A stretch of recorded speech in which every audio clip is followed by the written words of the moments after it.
हरे कृष्ण। आप सबका स्वागत है।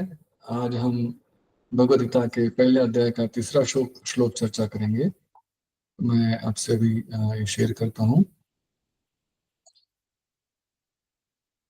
तो हम श्लोक को पहले पढ़ेंगे। उसके अनुवाद तात्पर्य को श्रील प्रभुपाद जी के द्वारा जो दिया हुआ है उसको पढ़ेंगे और उसके बाद हम इसके ऊपर चर्चा शुरू करेंगे। तो ये पहला अध्याय है, इसका शीर्षक है कुरुक्षेत्र के युद्ध स्थल में सैन्य निरीक्षण।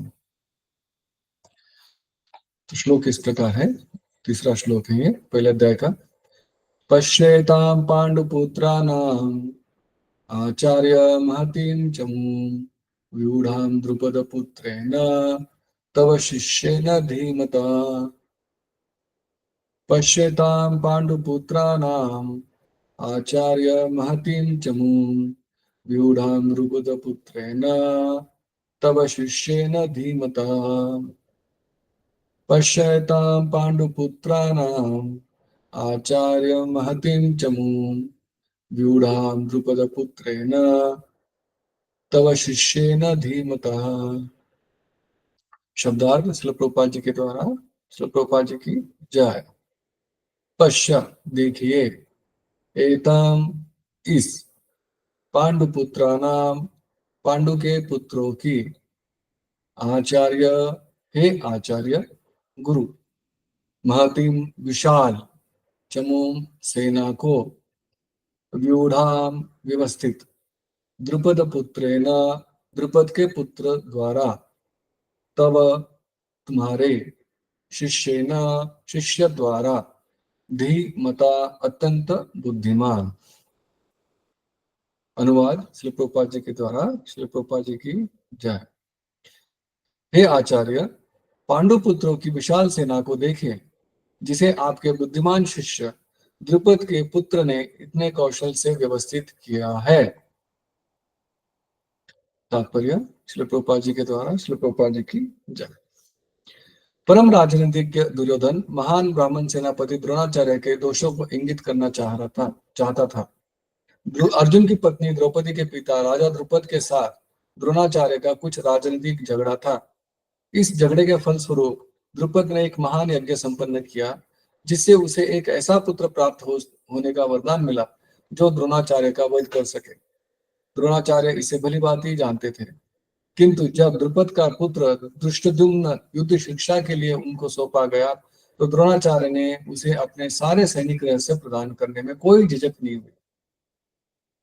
अब धृष्टद्युम्न कुरुक्षेत्र की युद्ध भूमि में पांडवों का पक्ष ले रहा था और उसने द्रोणाचार्य से जो कला सीखी थी उसी के आधार पर उसने यह व्यूह रचना की थी।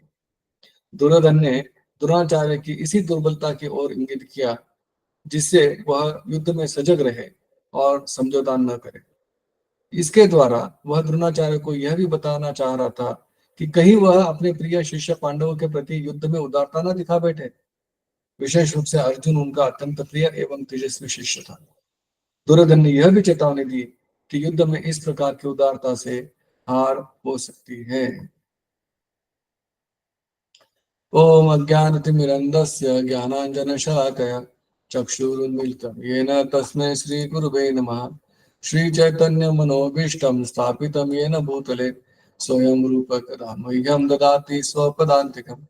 वन्देऽहं श्रीगुरो श्रीयुतपदकमलं श्रीगुरून् वैष्णवांश्च श्रीरूपं साग्रजातं सहगण रघुनाथान्वितं तं सजीवं साद्वैतं सावधूतं परिजनसहितं कृष्णचैतन्यदेवं श्रीराधा कृष्णपादान् सहगण ललिता श्रीविशाखान्वितांश्च।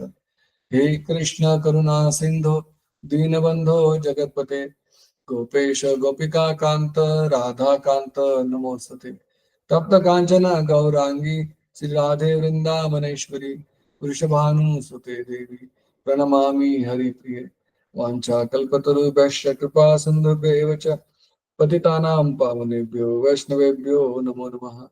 जय श्री कृष्ण चैतन्य प्रभु नित्यानंद श्री अद्वैत गदाधर श्रीवासादि गौर भक्तवृंद। हरे कृष्ण कृष्ण कृष्ण हरे हरे, हरे राम राम राम हरे हरे। नमो विष्णुपादाय कृष्ण प्रेष्ठाय भूतले श्रीमते भक्ति वेदांत स्वामिनिति नामिने। नमस्ते सारस्वती देवे गौरवाणी प्रचारिणे निर्विशेष शून्यवादी पाश्चात्य देश तारिणे।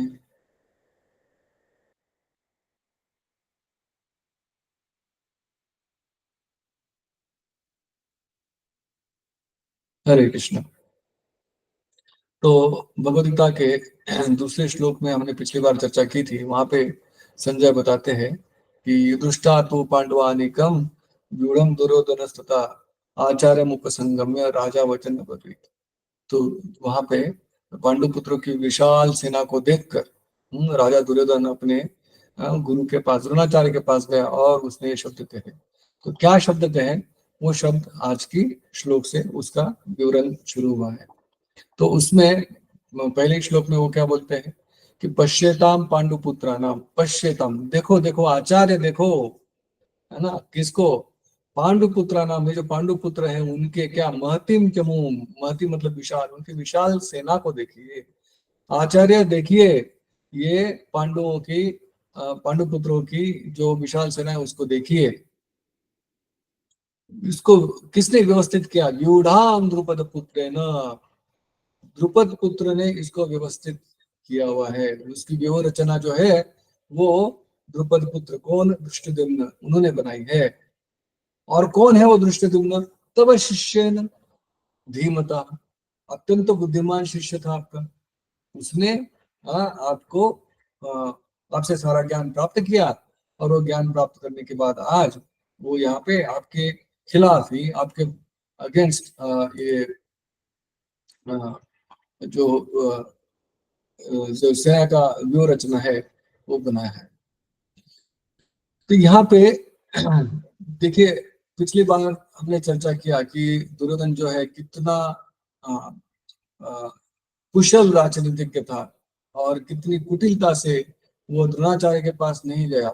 वो जाके पहले किनके पास गया, वो गया द्रोणाचार्य के पास, क्योंकि वो जानता था कि जो द्रोणाचार्य और भीष्म जो है इनका पांडवों के प्रति झुकाव है, इनका बहुत ही प्रेम है पांडवों के प्रति, खास करके अर्जुन के प्रति इन दोनों का बहुत प्रेम है, क्योंकि अर्जुन तो द्रोणाचार्य का सबसे ज्यादा प्रिय शिष्य था। यहाँ तक कि जब जो अपनी कला का प्रदर्शन किया जा रहा था हस्तिनापुर में, जब इनकी शिक्षा पूर्ण हुई, तो जब कर्ण आए तो द्रोणाचार्य ने कर्ण को रोक दिया कि नहीं, आप नहीं प्रदर्शन कर सकते, क्योंकि अर्जुन उनका अत्यंत प्रिय शिष्य था और उनको ये दिखाना था कि अर्जुन सबसे सर्वश्रेष्ठ है। तो हालांकि अर्जुन श्रेष्ठ था, ऐसा नहीं कि श्रेष्ठ नहीं था, परंतु कर्ण भी परशुराम जी के शिष्य थे, तो कर्ण को भी पूर्ण सैन्य ज्ञान था, अलग अलग अस्त्रों शस्त्रों का ज्ञान था। परंतु आचार्य जो है, द्रोणाचार्य जो है, उनको चाहिए था कि जो कर्ण है, कर्ण अपनी शक्ति का प्रदर्शन ना करे, केवल अर्जुन प्रदर्शन करे और अर्जुन सर्वश्रेष्ठ करके प्रख्यात हो जाए। तो अर्जुन को द्रोणाचार्य जो है वो शिक्षा भी देते थे, और अर्जुन ने पितामह विष्णु को भी प्रसन्न किया था, द्रोणाचार्य को भी प्रसन्न किया था। जब गुरु दक्षिणा मांगी थी, द्रोणाचार्य ने कहा कि जाओ तुम द्रुपद को बंदी बना के लाओ। ये क्या कहते, ये शिक्षा, सॉरी, गुरु दक्षिणा मांगी थी। तो दुर्योधन पहले गए अपने सारे भाइयों को लेकर, अपनी सेना को लेकर कि हम अभी जीत के आ जाएंगे, परंतु क्या हुआ, उनको द्रुपद ने हरा के वापस भेज दिया। परंतु पांडुपुत्रों को बुला गया, पांडुपुत्र केवल 5 लोग गए, उसमें से अर्जुन था, अर्जुन ने जाके उनको बंदी बनाकर लेके आए। तो इससे भी पता चल जाता है कि अर्जुन अपने आचार्य को प्रसन्न कर रहा था बार बार। तो भीष्म से भी लगाव था अर्जुन का, द्रोणाचार्य से भी लगाव था, या भीष्म और द्रोणाचार्य इन दोनों को भी अर्जुन से खास करके लगाव था। परंतु दुर्योधन जानता था कि ये जो भीष्म है, पितामह भीष्म है, वो अपने प्रतिज्ञा के प्रति बहुत ही कठोर है, और प्रतिज्ञा से बंधे होने के कारण वो कुरुक्षेत्र में हस्तिनापुर की तरफ से ही लड़ेंगे, क्योंकि उनकी प्रतिज्ञा ये थी कि जो भी हस्तिनापुर के राजा होंगे मैं उनकी सेवा करूंगा। कभी कभी हम भी ऐसे कोई शब्द बोल देते हैं, किसी को कमिटमेंट कर देते हैं, किसी को वचन दे देते हैं बगैर सोचे समझे, उसका फल कभी कभी बहुत ही खराब हो सकता है ना। वो हमें भक्ति से दूर लेके जा सकता है, या फिर हमें कभी अधर्म का साथ देना पड़ सकता है। इसलिए कभी भी जब हम वचन देते हैं, किसी को कमिटमेंट देते हैं, तो बहुत ही सोच समझ कर देना चाहिए कि क्या मैं ये आज जो वचन दे रहा हूँ इससे आगे कुछ परेशानी हो सकती है। तो बहुत सोच के करनी चाहिए। तो अ, पितामह भीष्म जो है वो बंधे हुए थे, तो लेकिन द्रोणाचार्य तो बंधे नहीं थे इस तरह से प्रतिज्ञा से। इसीलिए दुर्योधन जो है वो द्रोणाचार्य के पास जाके बोलता है कि देखिए ये पांडुपुत्र की विशाल सेना को। पिछली बार हमने चर्चा की थी कि कैसे दुर्योधन जो है वो सोच रहा था कि किसी तरह से पांडवों के पास कोई सेना होगी नहीं, कोई नहीं होगा, क्योंकि उसको लग रहा था कि मैं ही पूरे विश्व का राजा हूं इस वक्त, तो सारे मेरी तरफ से लड़ेंगे। परंतु कुछ राजा जो थे वो धर्म की तरफ से लड़ना चाह रहे थे, अधर्म का साथ नहीं देना चाह रहे थे, तो वो हो गए थे पांडवों के साथ में। और विराट राजा है जैसे द्रुपद है, ये भी अपने रिलेशनशिप्स की वजह से पांडवों की तरफ से लड़ रहे थे, क्योंकि महाराज विराट के गांवों को तो दुर्योधन ने चुरा लिया था एक तरह से, उनका राज्य एक तरह से हथियाने की कोशिश करी थी। परंतु अकेले अर्जुन ने सबको हरा के उनका जो पुत्र था उत्तर, उससे उसको सारथी बनाकर सबको हरा दिया था। और उत्तरा ने मांगा था कि मुझे सबके जो वस्त्र होते हैं, उत्तरीय वस्त्र होते हैं, जो भी योद्धा है उनके उत्तरीय लेके आना। तो फिर अर्जुन सबको मूर्छित करके उनके उत्तरीय जो है सारे लेके आकर उत्तरा को दिए थे। तो उसके बाद में फिर महाराज विराट जो है वो बहुत प्रसन्न हो गए थे और अर्जुन को बोल रहे थे कि मैं अपनी पुत्री आपको देना चाहता हूँ। तो अर्जुन ने जो है अभिमन्यु के साथ में उत्तरा का विवाह कराया था। तो एक तरह से ये सगे संबंधी थे। और द्रुपद जो थे वो तो पांडवों के ससुरी थे, ससुरी थे। पांडव दामाद थे, द्रौपदी है ना द्रुपद की पुत्री, तो इसलिए कह सकते हैं कि उनके रिलेशंस थे। तो इस वजह से भी महाराज द्रुपद और महाराज विराट जो है वो इनके साथ से तरफ से लड़ रहे थे। और कुछ और राजा थे जो धर्म का साथ देना चाह रहे थे, इसलिए वो पांडवों की तरफ से लड़ रहे थे। तो जब इतनी सारी, जैसे पहले मैं बता चुका हूं कि 11 अक्षौनी सेना जो थी वो दुर्योधन की तरफ थी, और 7 अक्षौनी सेना जो थी वो पांडवों की तरफ थी।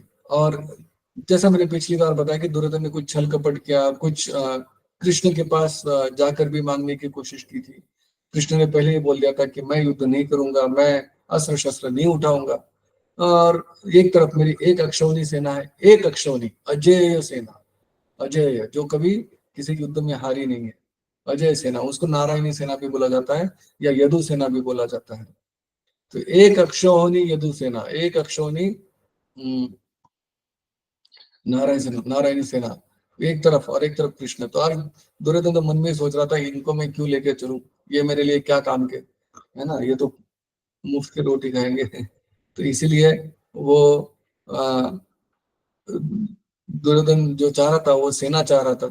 और अर्जुन ने जब मांगा कि मुझे कृष्ण चाहिए, तो फिर देखिए भगवान ने भी उनको एक ऑप्शन दिया कि तुम चूज करो। देखो अर्जुन कि मेरी एक अक्षौनी सेना एक तरफ मैं, तुम्हें क्या चाहिए। अर्जुन ने बोला कि हे सखा मुझे आप ही चाहिए। तो गलती हो सकती है करके फिर कृष्ण ने फिर पूछा कि देखो अर्जुन तुमसे गलती भी हो सकती है, कोई बात नहीं, तुम्हें एक और चांस देता हूँ। तुम्हें सेना चाहिए कि मैं चाहिए, सोच के बोलो। देखिए मेरी अजय सेना है। लेकिन देखिए अर्जुन का प्रेम अपने सखा के प्रति, अपने भगवान के प्रति कितना भक्ति थी कि उन्होंने तुरंत बोला कि नहीं, इसमें दोबारा विचार करने की आवश्यकता ही नहीं है, मुझे केवल आप चाहिए। हे केशव मुझे बस आप चाहिए हो। और दुर्योधन ने फिर अर्जुन का मजाक उड़ाया और सारी सेना को लेकर साथ चला गया। तो एक अक्षौणी सेना तो भगवान की अजय सेना थी कौरव के सेना में। तो इस तरह से देखा जाए तो दुर्योधन की अपेक्षा से अधिक सेना जो पांडव के पास थी। 7 अक्षौणी सेना बहुत ज्यादा होती है और इनके पास 11 थी। मतलब एक तरह से मान लीजिए कि 1.7 टाइम्स ज्यादा दुर्योधन के पास थी।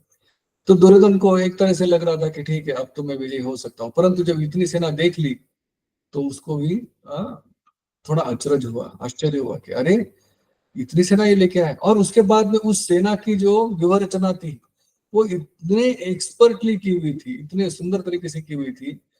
क्योंकि देखिए ना, गुरु का काट शिष्य ही हो सकता है ना। जो शिष्य गुरु की सारे रहस्यों को जानता है वो गुरु की गुरु के व्यूह रचना को काट कर सकता है।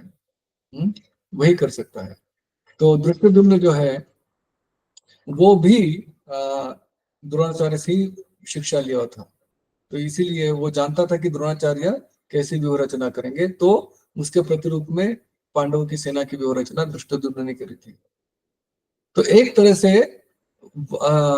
दुर्योधन यहाँ पे वो प्रशंसा भी कर रहा है, प्रशंसा भी कर रहा है कि कितना इंटेलिजेंट है ये दृष्टद्युम्न, जिसने इतनी सुंदर तरीके से व्यूह रचना बना के रखी है।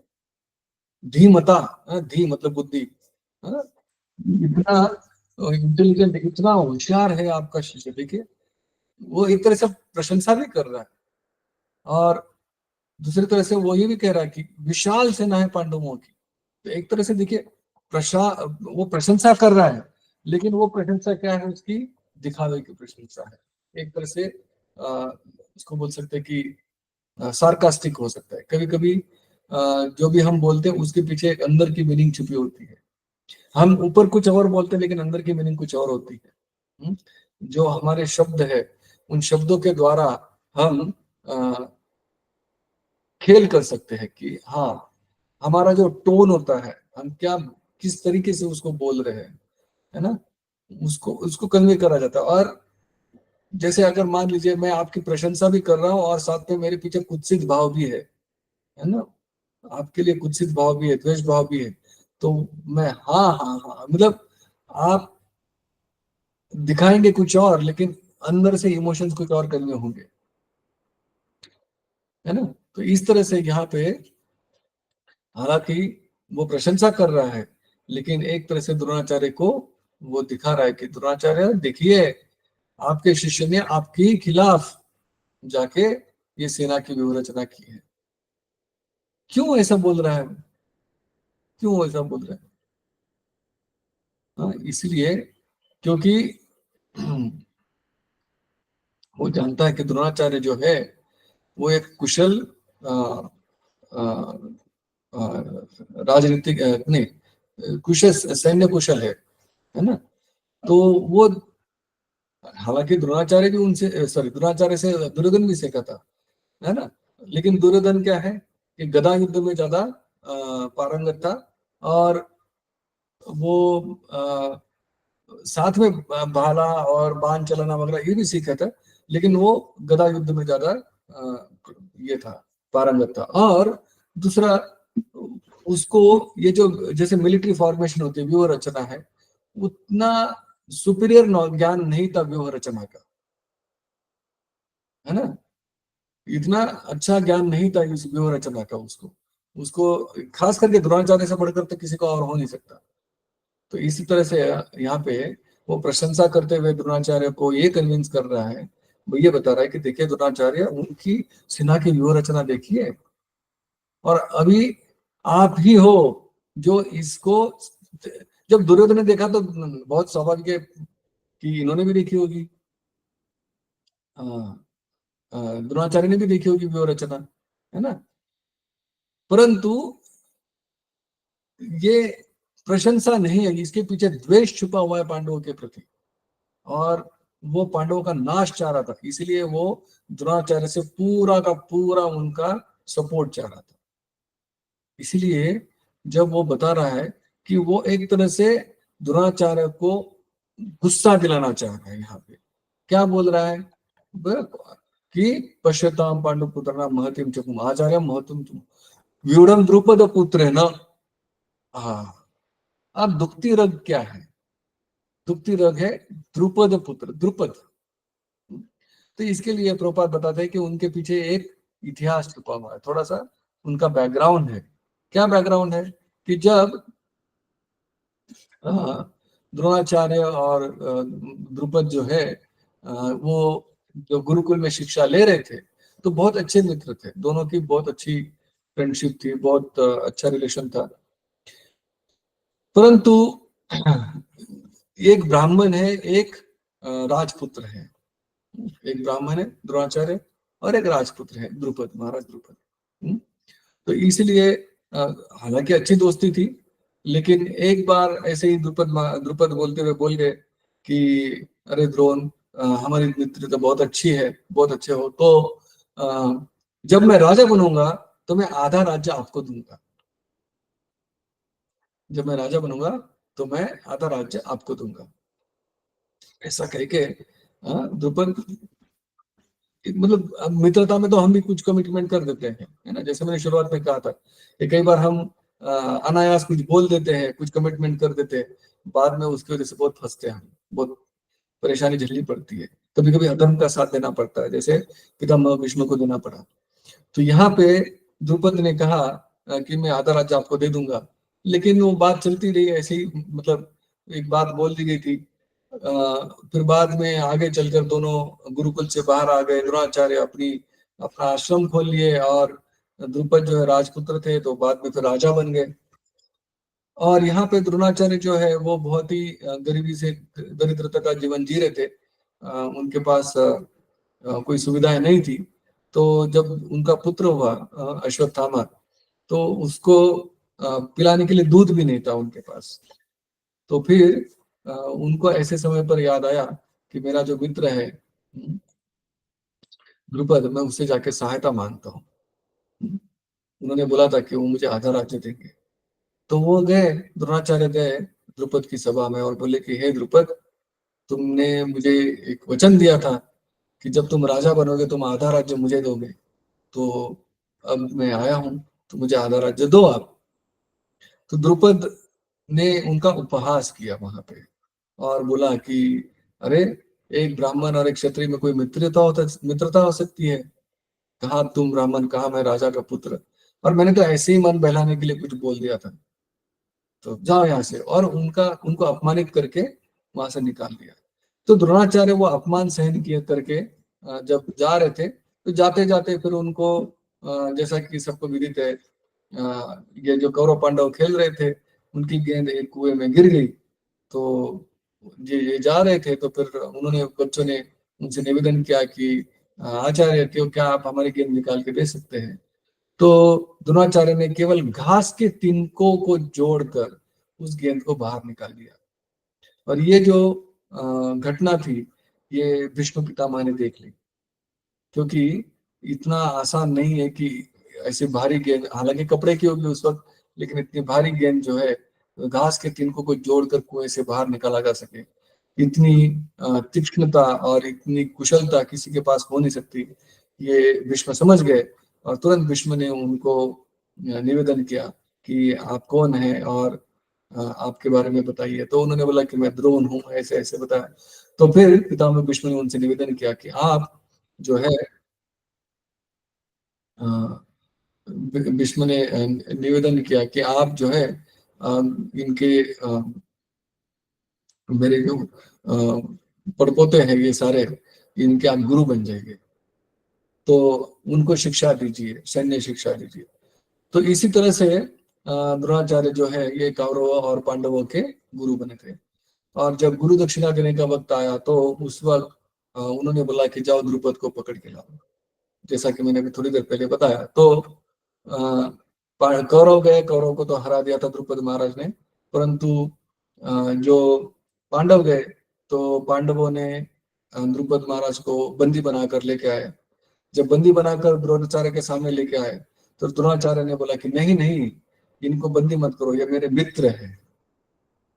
और द्रुपद महाराज से आधा राज्य अश्वत्थामा के लिए ले लिया और फिर आधा राज्य द्रुपद को देके वापस भेज दिया।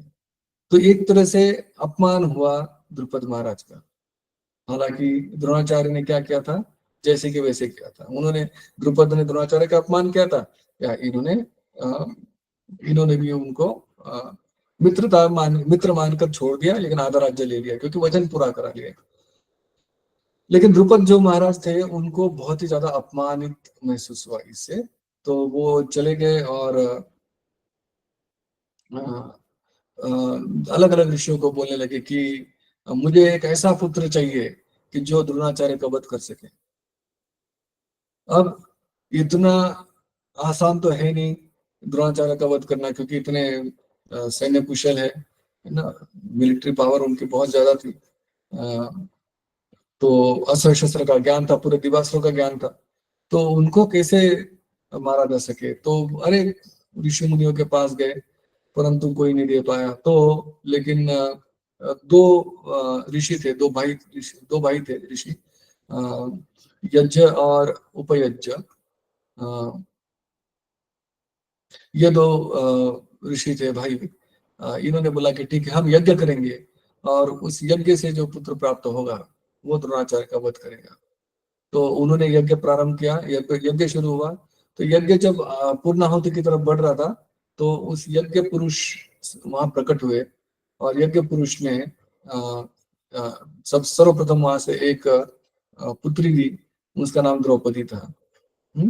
तो द्रौपदी जो है वो माँ के गर्भ से प्रकट नहीं हुई है, वो यज्ञ से प्रकट हुई है। उसी तरह से थोड़ी देर के बाद में, द्रौपदी के बाद में धृष्टद्युम्न प्रकट हुए। वो भी अपने माँ के गर्भ से नहीं आए, दिव्य पुरुष है, वो यज्ञ से प्रकट हुए। तो जब महाराज द्रुपद ने देखा कि एक दिव्य बालक यज्ञ से प्रकट हुआ है, तो उन्होंने देखा कि जैसे ही वो बालक यज्ञ से बाहर प्रकट हुआ, बाहर आया, तुरंत एक रथ पे सवार हुआ और अपनी सैन्य कुशलता दिखाने लग गया। अपना जो ज्ञान था वो प्रकट करने लगा, सैन्य का ज्ञान, अस्त्र शस्त्र का ज्ञान प्रकट करने लगा। तो इतना दिव्य अस्त्र शस्त्र चलाने वाला था कि उसको देखकर सबको ये लग गया, समझ में आ गया कि हाँ, ये लड़का जो है ये दिव्य है और ये द्रोणाचार्य का वध कर सकता है। परंतु इतना होने के बाद भी महाराज द्रुपद जो है वो जानते थे कि द्रोणाचार्य को हराना इतना आसान नहीं है। तो द्रोणाचार्य क्या किए, धृष्टद्युम्न को लेकर महाराज द्रोणाचार्य के पास आए। द्रुपद महाराज धृष्टद्युम्न को लेकर द्रोणाचार्य के पास आए और बोले कि मित्र, ये मेरा पुत्र है, इसको आप सैन्य शिक्षा दीजिए, अस्त्र शस्त्र की विद्या प्रदान करिए। अब देखिए, द्रोणाचार्य जानते थे कि द्रुपद महाराज ने यज्ञ किया है और ये जो बालक जो जन्मा हुआ है मुझे मारने के लिए पैदा हुआ है, लेकिन ब्राह्मण का कर्तव्य क्या है, ज्ञान प्रदान करना। तो उन्होंने, द्रोणाचार्य ने धृष्टद्युम्न को अपना शिष्य स्वीकार किया। और जब कौरव पांडव जैसे पढ़ रहे थे, जैसे कौरव पांडव को विद्या प्रदान करी थी, उसी तरह से धृष्टद्युम्न को भी पूरी विद्या प्रदान करी, पूरे अस्त्र शस्त्र का ज्ञान दिया, व्यूह रचना वगैरह सारा सिखाया। तो एक तरह से धृष्टद्युम्न जो था वो सैन्य विद्या में पूरी तरह से निपुण हो गया, पूरी तरह से निपुण हो गया। अब यहाँ पे एक तरह से देखा जा सकता है कि द्रोणाचार्य गुरु तो गुरु है, शिष्य गुरु की चीज को काट सकता है, लेकिन गुरु तो हमेशा गुरु ही रहेंगे। तो जो सही व्यूह रचना है कौरवों की, वो द्रोणाचार्य जो बनाएंगे वो तो बहुत एक्सपर्टली बनाएंगे, है ना, बहुत एक्सपर्टली बनाएंगे ही। लेकिन ये धृष्टद्युम्न ने भी बहुत ही सुंदर तरीके से व्यूह रचना बनाई थी, ये सोच करके गुरु कैसे बनाएंगे। देखिए इसीलिए जब यहाँ पे दुर्योधन द्रोणाचार्य को कह रहा है, तो वो क्या कर रहा है, वो द्रोणाचार्य को एक तरह से इंसाइट कर रहा है, एक तरह से उनको वो उलाना दे रहा है, और दूसरा उनके अंदर गुस्सा जागृत करना चाह रहा है। क्योंकि उसको ये लग रहा है कि जब द्रोणाचार्य गुस्सा कर जाएंगे तो फिर वो अच्छे बुरे का विचार नहीं करेंगे और पांडवों के साथ में पूर्ण शक्ति के साथ युद्ध करेंगे। वो अपनी तरह द्रोणाचार्य को समझ रहा था कि द्रोणाचार्य भी गुस्सा होकर अपने विवेक बुद्धि खो देंगे। परंतु यहाँ पे देखिए, हाँ,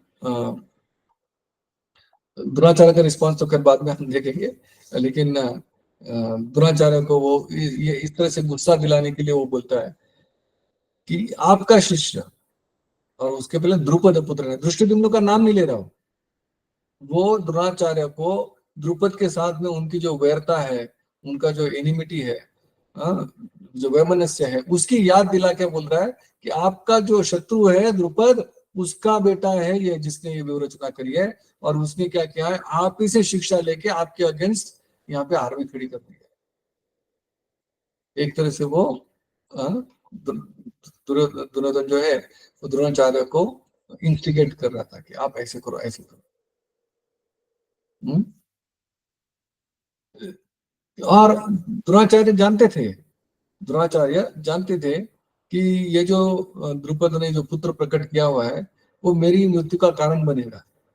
वो जानते थे, इसीलिए वो बता रहे दुर्योधन की देखो ये आपको मारने वाला है ना, ये आपको मारने वाला है। तो मतलब आपने क्या किया, अपने शत्रु को ही, जैसे बोलते हैं ना शत्रु को दूध पिलाना, तो उस तरह से आपने भी यही काम किया हुआ है। तो अब तो गलती मत करिए, अब तो गलती मत करो, जितना गलती हो गया, लेकिन अब तो आप पूरी शक्ति के साथ में युद्ध करिए इनके साथ में। हाँ, इस तरह से वो जो दुर्योधन जो है वो आचार्य को इंसाइट कर रहा है।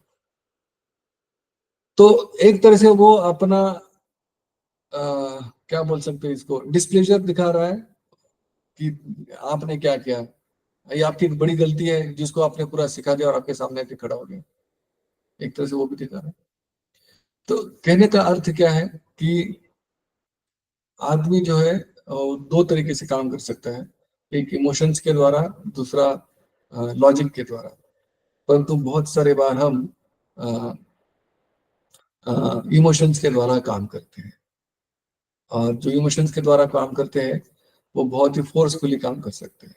तो इसीलिए यहाँ पे दुर्योधन जो है वो द्रोणाचार्य को बोल रहा है कि आप आपका सर्वस्व देकर अब युद्ध में लड़िए। आप देखिए ये जो आपके शिष्य को आपने ट्रेन किया वो आपके अगेंस्ट लड़ रहा है और आपकी मृत्यु का कारण बनने वाला है। हम्म?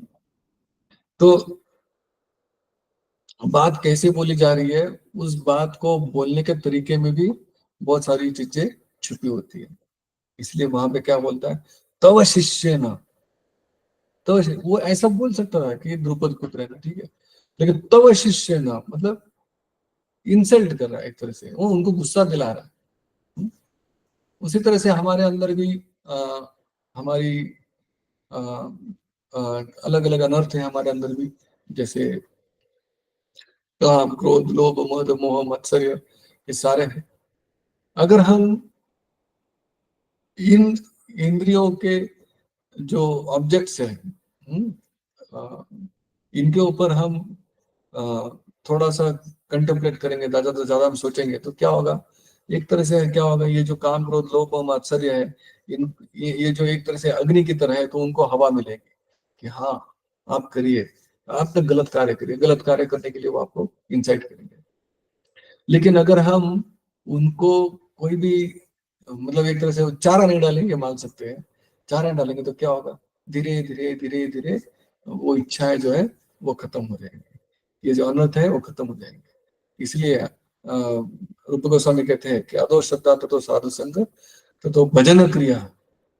और भजन क्रिया से क्या होगी, अनर्थ निवृत्ति। जब हम भजन क्रिया करने की कोशिश करते हैं तो हमारा मन जो है सोचता है कि अरे ये भजन क्रिया क्यों कर रहे हैं, छोड़ दो इसको। क्योंकि एक कोमल श्रद्धा होती है जिसके द्वारा हम भक्ति में आते हैं।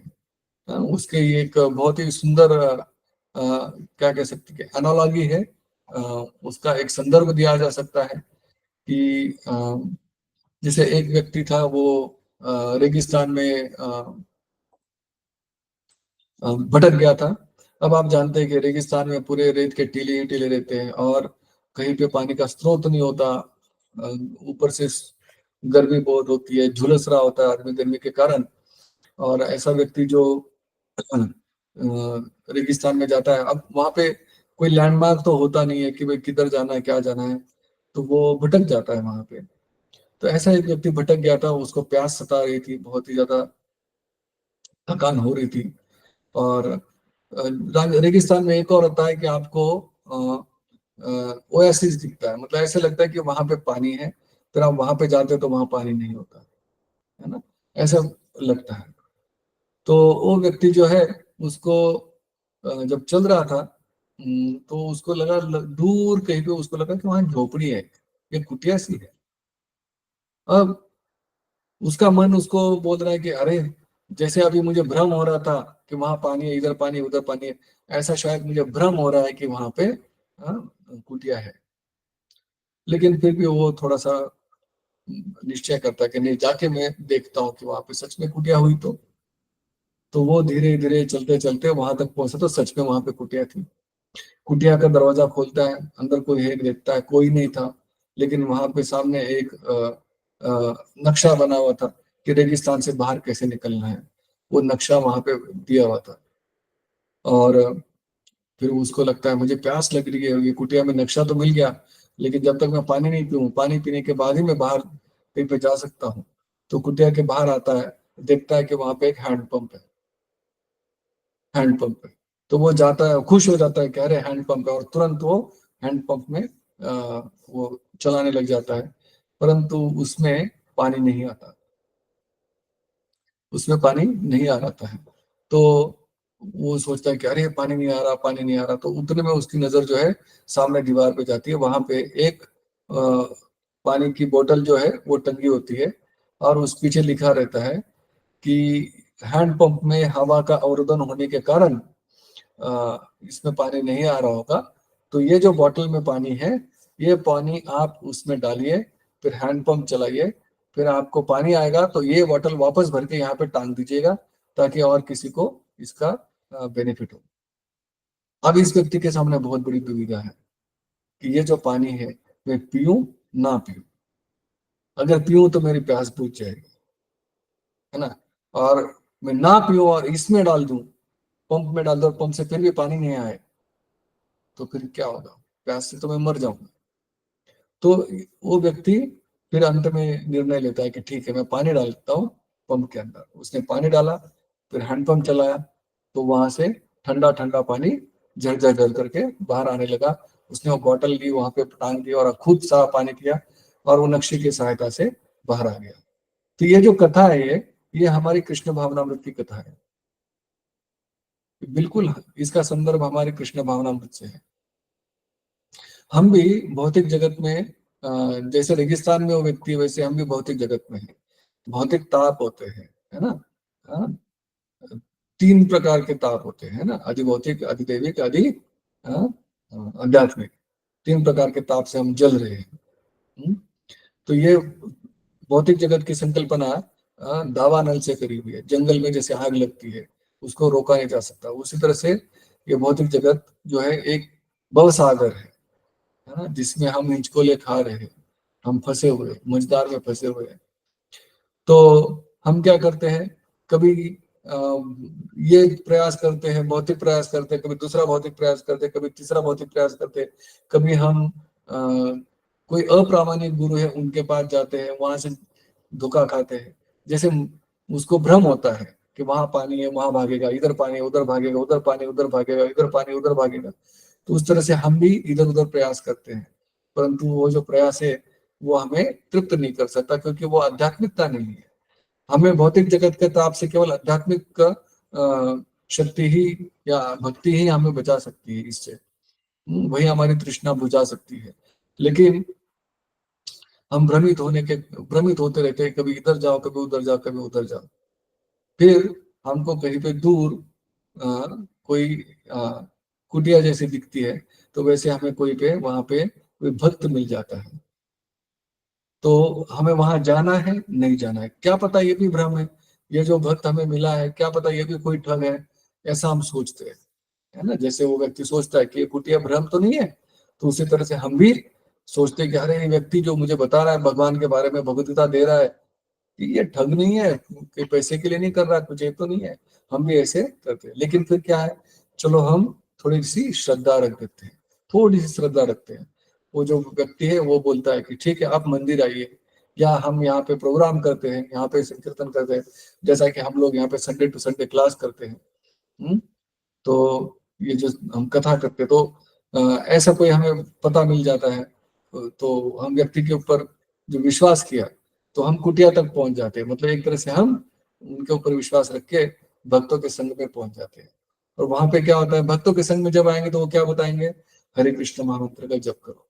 क्योंकि हरे कृष्ण महामंत्र ही एक ऐसा नक्शा है जो हमें ये संसार भौतिक सागर है इससे बाहर निकाल के आध्यात्मिक जगत में ले जाएगा। तो ये हरे कृष्ण महामंत्र वाला जो नक्शा है वो हमें पता मिल जाता है कि हाँ इस जंगल से, मतलब भौतिक जगत से कैसे, रेगिस्तान से कैसे बाहर निकलना है, हरे कृष्ण महामंत्र का जप करने से निकलना है।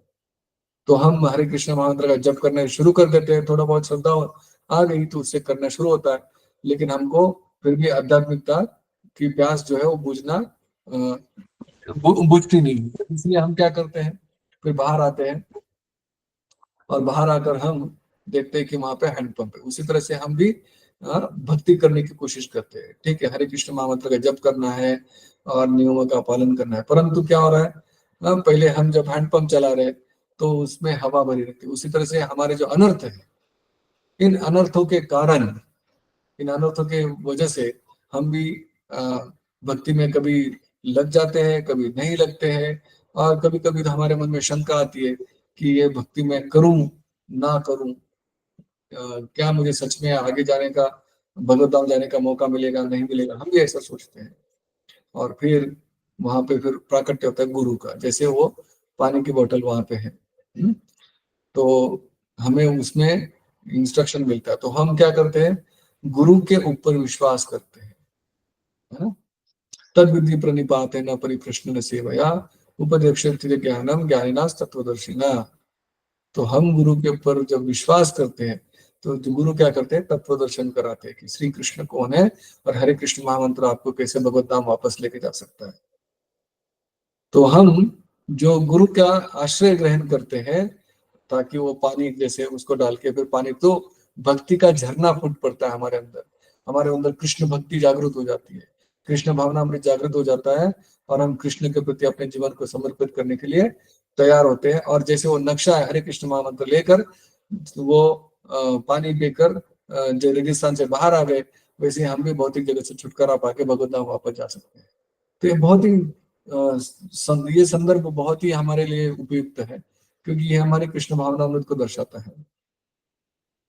हम भी उसी तरह से जब तक हम भगवान और भगवान के भक्तों की शरण ग्रहण कर रहे हैं, तब तक तो हम भगवत धाम वापस जाने के लिए योग्य बन जाएंगे। परंतु कई बार क्या होता है, हम भगवान या भगवान के भक्तों की शरण नहीं ग्रहण करके अपने ऊपर ही विश्वास करते हैं। जैसे उदाहरण के तौर पे इस श्लोक में भी दिखाई दे रहा है आप अपने को, या थोड़ा अगर आगे जाके थोड़ा सोचे तो देखें कि भय दुर्योधन को भी हुआ और भय अर्जुन को भी हुआ। जब दुर्योधन को भय हुआ तो उसने क्या किया, अपनी शक्ति पे विश्वास किया, द्रोणाचार्य के पास जाके उनको गुस्सा कर रहा है, उनको बता रहा है कि हमारी सेना में ये है, हमारी सेना में वो है, हम जीतेंगे, हम ऐसा करेंगे वैसा करेंगे। वो अपनी शक्ति पे विश्वास किया। लेकिन दूसरी तरफ अर्जुन का उदाहरण है, हाँ, कि जब अर्जुन को भी भय लगा, हाँ, जब उन्होंने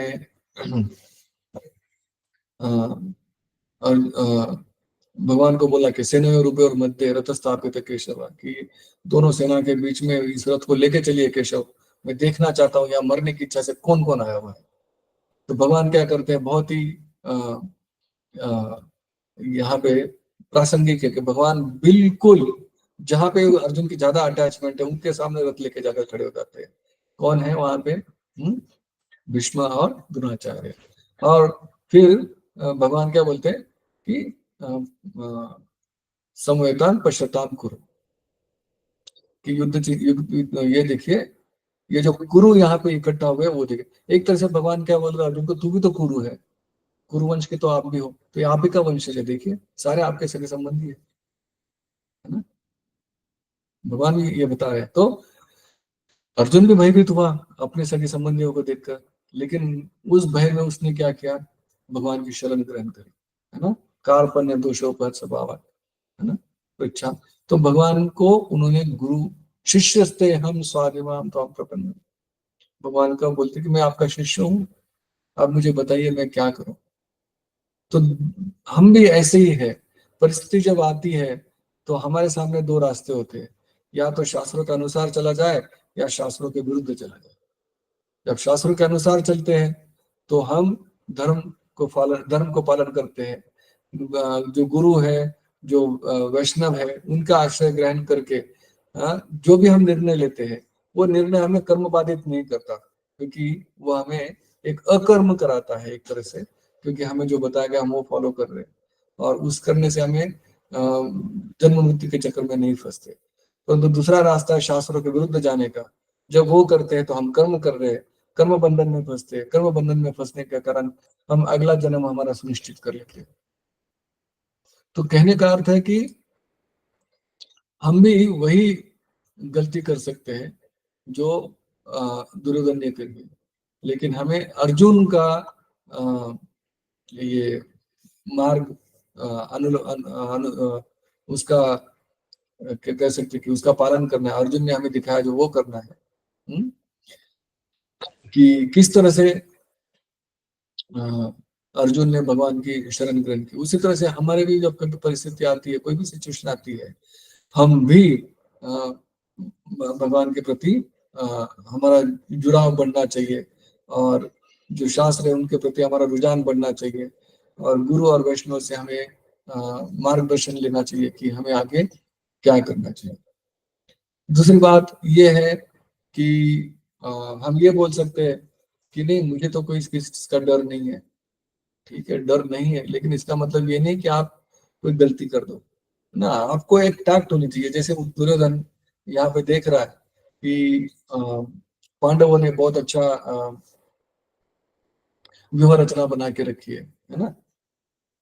पांडव लोग डरे नहीं थे, पांडवों ने देखा कि अरे इनके पास 11 अक्षौहिणी सैन्य है, हमारे पास 7 ही है। पांडव डरे थोड़ी ना, वो तो दुर्योधन डरा, तो दुर्योधन डर रहा है। दुर्योधन के पास ज्यादा सैन्य है, फिर भी दुर्योधन डर रहा है। लेकिन वहीं पे पांडव जो डर नहीं रहे थे। लेकिन यहाँ पे पांडव डरे नहीं थे, लेकिन वो टैक्टलेस नहीं थे। उनके पास उन्होंने अपनी स्ट्रैटेजी थी वो बहुत अच्छे से प्लान करके रखी थी। देखिए उनका जो व्यूह रचना है, उस व्यूह रचना का प्रशंसा ये दुर्योधन भी कर रहा है। इसका मतलब क्या है कि हम भी जो है हमारे जीवन में जो परिस्थिति आती है, मान लीजिए कोई व्यक्ति है, ऑफिस में काम कर रहा है, और उसके जो बॉस है वो आपको कुछ भी मतलब बोलते हैं या ज्यादा काम देते हैं या कुछ को परेशान देते हैं, तो फियरलेस होने का अर्थ ये नहीं कि हम जाके उसको उसके ऊपर चिल्ला दे, उसको मारे, और या फिर उनका इंसल्ट कर दे। अगर ऐसा करेंगे तो हमको नौकरी से निकाल दिया जाएगा। लेकिन दूसरा तरीका क्या है, टैक्ट नहीं होना चाहिए। टैक्ट हमारे पास क्या होनी चाहिए, ठीक है, हम अपना हम ऐसे वैसे प्रशिक्षित हो जाए, और ऐसे ऐसे स्किल्स हम अपने आप में ले लें कि कहीं पे हम दूसरी नौकरी कर सकते हैं। और दूसरी नौकरी भी नहीं कर सकते तो कम से कम यहाँ पे अपनी एफिशिएंसी जो है उसको मॉडिफाई कर सकते हैं, अपने काम को डेलीगेट कर सकते हैं। तो हमारे पास भी ऑप्शंस हैं। उदाहरण के तौर पे हम जब कभी यहाँ वहां जाते हैं, हमारे दोस्त कहते हैं कि आप ले सकते हैं, ये चाय लीजिए या फिर कोल्ड ड्रिंक लीजिए, ये लीजिए वो लीजिए।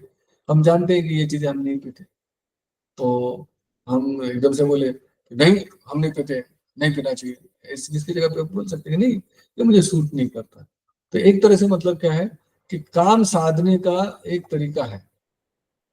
अगर हम उसको पॉजिटिव वे में करें तो हमारे बेनिफिट हो सकता है। उसी तरह से यहाँ पे जो सेना है इनकी, उसकी व्यूह रचना बहुत सुंदर तरीके से करी थी दुष्टद्युम्न ने, यहाँ तक कि दुर्योधन भी उससे इंप्रेस हो गया। तो फियरलेस का मतलब नहीं है कि हम अपनी टैक्ट छोड़ दें, नहीं, हमको टैक्ट आनी चाहिए, हमको स्ट्रैटेजी आनी चाहिए। और दूसरी बात यह है कि हमें शास्त्रों का शरण, शास्त्रों की शरण ग्रहण करनी चाहिए जब भी कोई परिस्थिति आती है। तो जब परिस्थिति आएगी तो हम जो है उस परिस्थिति से बहुत अच्छे से डील कर पाएंगे और उस परिस्थिति से बाहर भी निकल सकते हैं। तो आज की चर्चा को यहीं पे विराम देते हैं। इस श्लोक में अगर हम इसका सारांश निकाले तो सारांश यही है कि दुर्योधन जो है वो जो दुराचार्य है उनका गुस्सा बढ़ाना चाह रहा है ताकि वो lenient ना हो, ताकि वो पांडवों के प्रति कोमल तरीके से युद्ध ना करे, अपना सर्वस्व देकर युद्ध करे। और हमने इसमें ये भी चर्चा की कि कैसे हमें कोई भी परिस्थिति आती है भगवान की शरण ग्रहण करनी चाहिए, भक्तों की शरण ग्रहण करनी चाहिए और शास्त्रों के अनुरूप कार्य करना चाहिए। शास्त्रों के द्वारा जो हमारी स्ट्रैटेजीज है वो हम डिसाइड कर सकते हैं और उसके अनुरूप हम उस कार्य की परिणति को अंजाम दे सकते हैं या फिर उसका कार्य को संपन्न कर सकते हैं। अगर आपका कोई प्रश्न है, अगर आपकी कोई टीका टिप्पणी है तो आपसे निवेदन है कि नीचे कमेंट्स में आप लिख सकते हैं ताकि हम हमारे चर्चाओं में सुधार कर पाए और कोई अगर आपके प्रश्न है तो प्रश्नों का उत्तर हम दे पाए। आपका बहुत बहुत धन्यवाद। अगली बार एक अगले श्लोक में पहले अध्याय के चौथे श्लोक की चर्चा अगली बार करेंगे। बहुत बहुत धन्यवाद। श्री प्रभुपाद जी की जय। हरे कृष्ण।